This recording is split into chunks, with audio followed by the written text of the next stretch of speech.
This is what the President of Ghana said about Nigeria must go yesterday.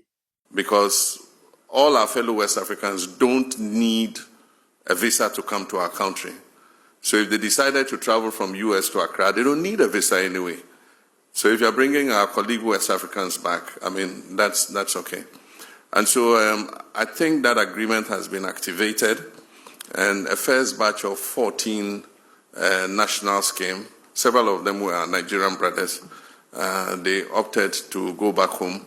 And so we facilitated, we put them on buses, to be able to go back home. One of them was a Gambian who is not as easy. You have to get him an air ticket to be able to facilitate his travel. So what we've done is contacted their embassy to let them know of his presence so that they can facilitate his return to Gambia. And so that's the issue with regards to deportations and arrivals. West Africa has the protocol of free movement.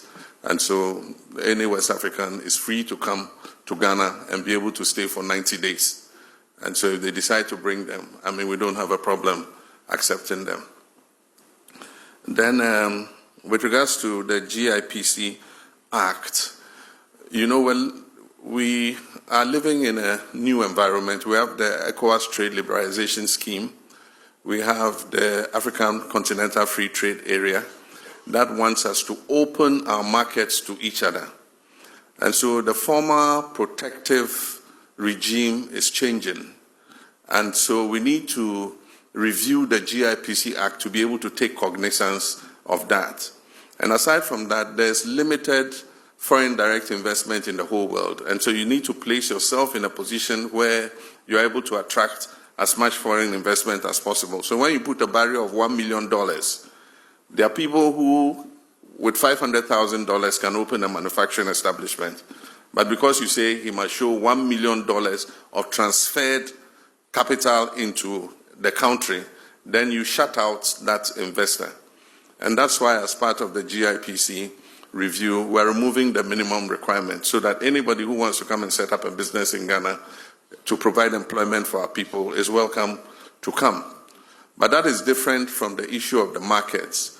And so there's advocacy that we should review that issue with markets. The current law restricts retail sector to only Ghanaians.